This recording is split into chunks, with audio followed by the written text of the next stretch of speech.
नमस्कार। आप सुन रहे हैं द बॉलीवुड रेडियो और मैं हूं आपके साथ आकाश।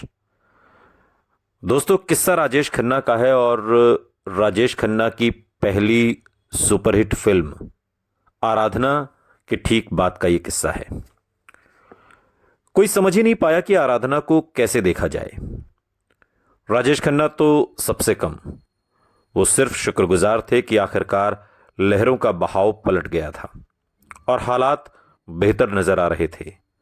और ज्यादा अहम यह कि अब वो अब सिर्फ मुकाबले के विजेता या मंगोल नाक नक्श वाले स्वीट बॉय नहीं रह गए थे। फिल्म उद्योग का एक बड़ा हिस्सा आराधना को मिली प्रतिक्रिया पर भौचक्का था। वो एक ऐसे अभिनेता के साथ जो जानी मानी हस्ती नहीं था। किसी भी फिल्म को इस तरह की सफलता नहीं मिली थी जैसी आराधना को मिली थी। जिस वक्त फिल्म उद्योग सफलता के इस पैमाने का आदी हो रहा था, राजेश खन्ना बाकी फिल्मों की ओर बढ़ गए। अपने मामा के तलवार की शादी पर उन्हें अपनी लोकप्रियता की एक झलक मिली। नौजवान अदाकार को देर हो गई थी और वो दुल्हन के घर पहुंचने से कुछ ही पहले बारात में शामिल हुए। सब लोग दूल्हे के चारों ओर नाच रहे थे, लेकिन जैसे ही राजेश खन्ना पहुंचे सब लोग उनकी ओर लपके और पलक झपकते ही रिश्तेदारों, दोस्तों, बाकी दूसरे मेहमानों ने दूल्हे को सड़क के बीचों बीच घोड़ी पर छोड़ दिया। बैंड वाले भी उनके साथ नहीं रहे और सब राजेश खन्ना के साथ हो गए। कुछ महीने बाद इत्तेफाक, जो साल 1969 में लगी, सिनेमाघरों में आई और लोगों को राजेश खन्ना का एक बिल्कुल दूसरा रंग देखने को मिला। आराधना से बिल्कुल अलग, बिना गानों वाली यह फिल्म एक चुस्त सस्पेंस ड्रामा थी जो फिल्म के 90% हिस्से में एक घर की चार दीवारी में घटता है और जिसमें सिर्फ दो कलाकार हैं, राजेश खन्ना और नंदा। यश चोपड़ा द्वारा बहुत कम बजट में बनाई गई इत्तेफाक का निर्माण बी आर चोपड़ा ने किया था, जो यूनाइटेड प्रोड्यूसर्स कंबाइन के सदस्य थे। यह फिल्म भी एक काम चलाऊ फिल्म थी जो चोपड़ा भाइयों पर थोपी गई थी।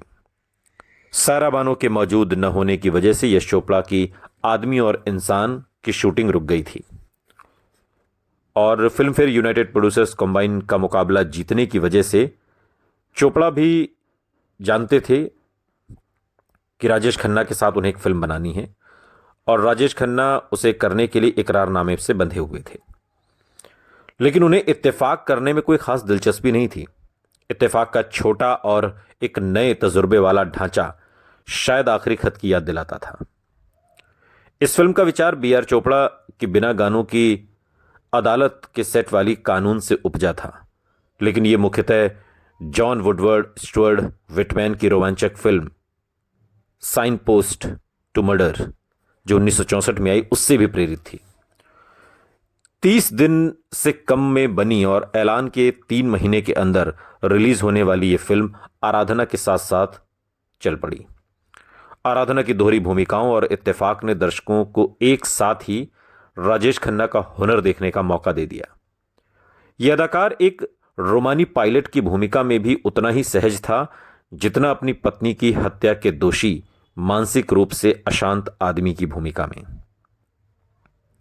1969 में उनकी अन्य फिल्में डोली और बंधन, जो ऐसे किरदार जिनकी जड़ें हिंदी फिल्मों के तौर तरीकों में कुछ ज्यादा गहरी थीं, नैतिकता और भारतीय चेतना को भ्रष्ट करने वाली पश्चिमी चरित्रहीनता की कहानी थी। डोली में राजेश खन्ना एक ऐसे शख्स की भूमिका में हैं जो माता पिता द्वारा तय की गई शादी से इनकार कर देता है। जब दुल्हन यानी बबीता शिवदासानी, बबीता कपूर जो बाद में करिश्मा कपूर और करीना कपूर की मां हैं, दुल्हन का पिता गबन के लिए गिरफ्तार हो जाता है और बाद में उसको न पहचानने के कारण वो उसी लड़की से प्रेम करने लगता है। दूसरी फिल्म जिसमें मुमताज और राजेश खन्ना पहली बार एक साथ आए, गांव के एक भोले भाले लड़के की कहानी है। राजेश खन्ना की पहली गांव वाली भूमिका। राजेश खन्ना ने अब तक जितने भी किरदार निभाए थे, ये दोनों फिल्में उससे अलग थीं।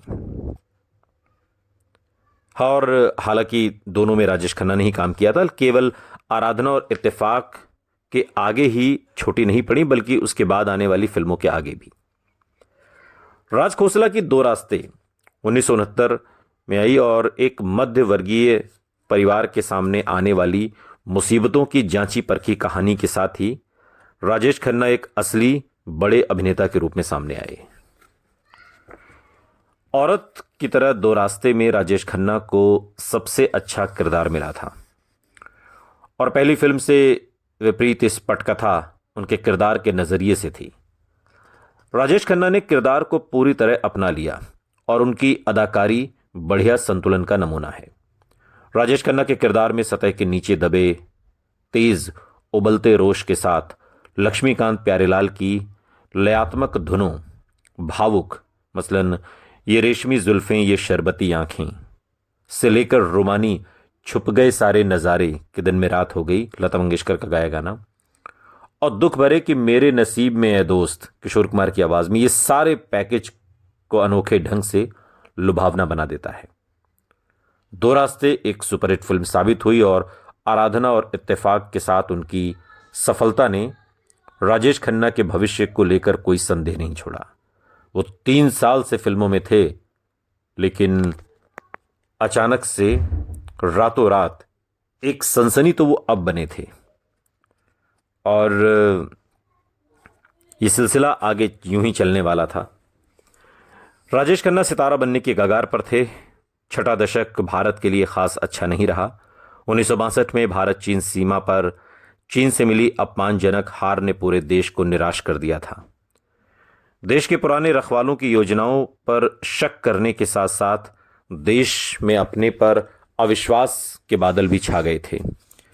हर चीज, देश की राजनीति से लेकर देश की व्यवस्था तक, जो नेहरू के ट्रिस्ट विथ डेस्टिनी, तकदीर से मिलने के वादे के विचार से प्रेरित थी, उस पर सवाल उठ रहे थे और हिंदी सिनेमा भी बदलाव चाहता था।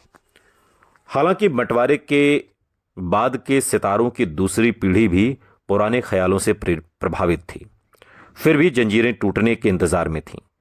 राजेंद्र कुमार, मनोज कुमार, सुनील दत्त और राजकुमार के बाद आने वाली पीढ़ी शायद जो भी हुआ था उसे लेकर गुस्से में थी, रोष थी और नहीं चाहती थी कि उसके नायक सीधे साधे अच्छे व्यक्ति हों। दिल तेरा दीवाना 1962, कश्मीर की कली 1964, राजकुमार 1964, तीसरी मंजिल 1966 में शम्मी कपूर का लापरवाह अंदाज, वक्त 1965 में राज कपूर का बेहद बेपरवाह और फूल और पत्थर में धर्मेंद्र का बिना कमीज का अंदाज लोगों को आकर्षित कर गया। यह पीढ़ी अपने हीरो की तलाश में थी, जो राजेश खन्ना सही वक्त पर सही जगह थे।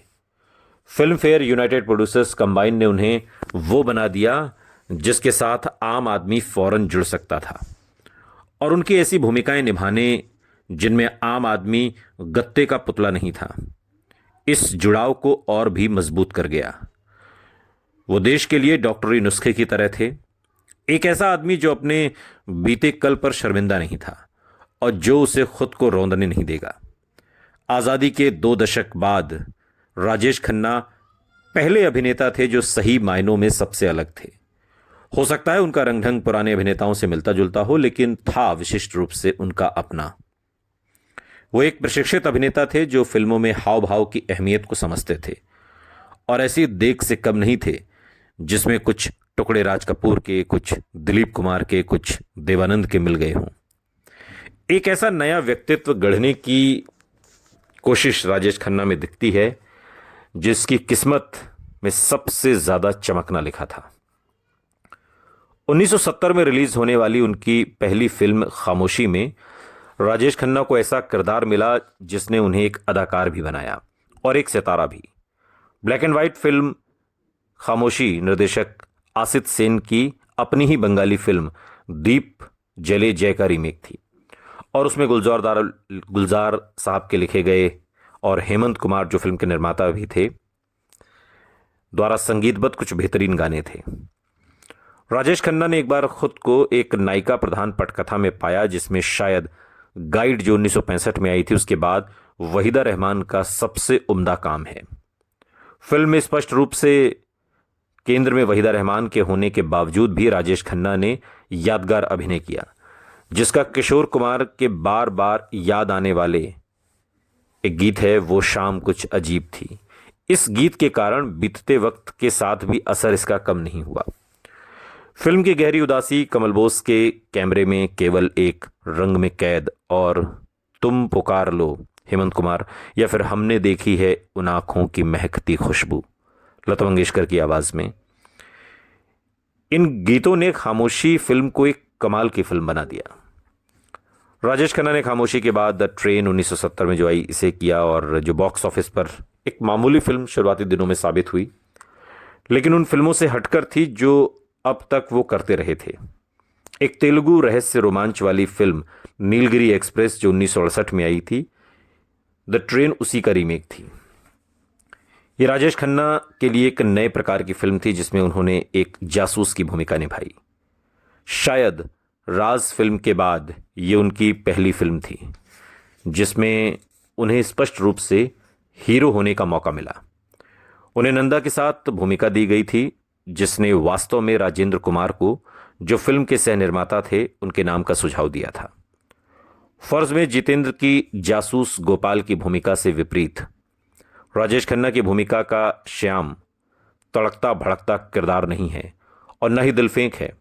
हालांकि सब सिनेमाई जासूसों की तरह वो उछल कूद करना जरूर पसंद करता है। दोनों फिल्मों के निर्देशक और लेखक एक ही थे, रविकांत नगाइच और अरुद्रा। लेकिन द ट्रेन इस विधा के आम तामझाम से ऊपर उठ गई और एक बढ़िया सस्ते उपन्यास की तरह बन गई, जबकि फर्ज जेम्स बॉन्ड से परे नहीं देख पाई। आर.डी. बर्मन के संगीत, मसलन वो गाना है गुलाबी आंखें जो तेरी देखी, दीवाना ये दिल हो गया, आशा भोसले का गाया और थिरकता हुआ एक गाना मेरी जान मैंने कहा, आशा भोसले और आर.डी. बर्मन का।